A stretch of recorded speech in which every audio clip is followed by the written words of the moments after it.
I love you, Allah.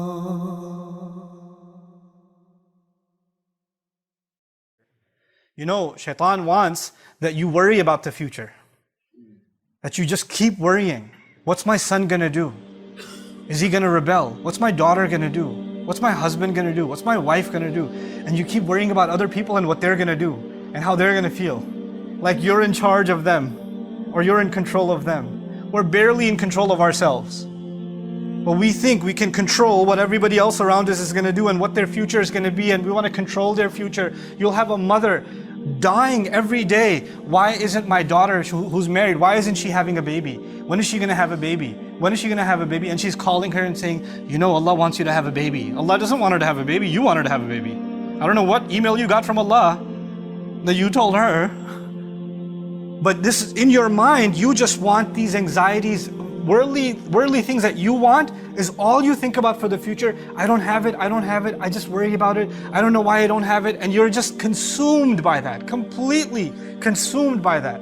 It could be the most innocent of things, but shaitan wants you to be that way because when you do that, you're not happy with what Allah has given you, number one. And you easily forget that the one in charge is Allah.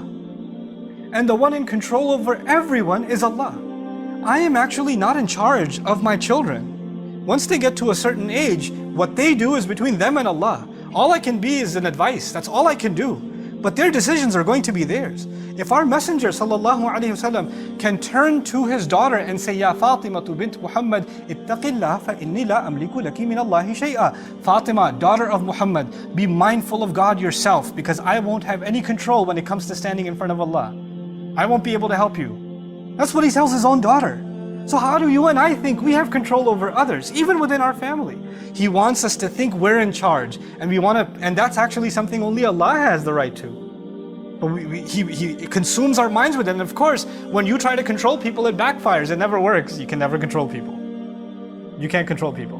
And when you can't control people, you get even more anxious, and you get negative constantly. And when you become negative constantly, it's impossible for you to be grateful. Look at how the ayah is going to end. وَلَا تَجِدُ أَكْثَرَهُمْ شَاكِرِينَ. You're not going to find most of them grateful because they're going to be negative all the time. They're going to be anxious about the future all the time. What's going to happen to my job? What's going to happen with my money? Where's this going to come from? Where's that going to come from? What's going to happen to the health? What's going to happen to the kids? What's going to happen to this or that or the other? What if they find out? What if this happens? What if this one says this? What if that one does that? And you're just so overwhelmed by these petty things that you forget that Allah controls the future. That Allah owns it, not you, not me. And the fact that we had even a good, peaceful day, one moment, was not because we earned it or we planned it or we controlled it. It's Allah who gives relief. Every single day, that's Allah who gives relief. The fact that our bodies are still functioning and we're sitting here in the Friday prayer is Allah giving us relief, Allah giving us ability. And we forget that and we think that we have to figure all the future out.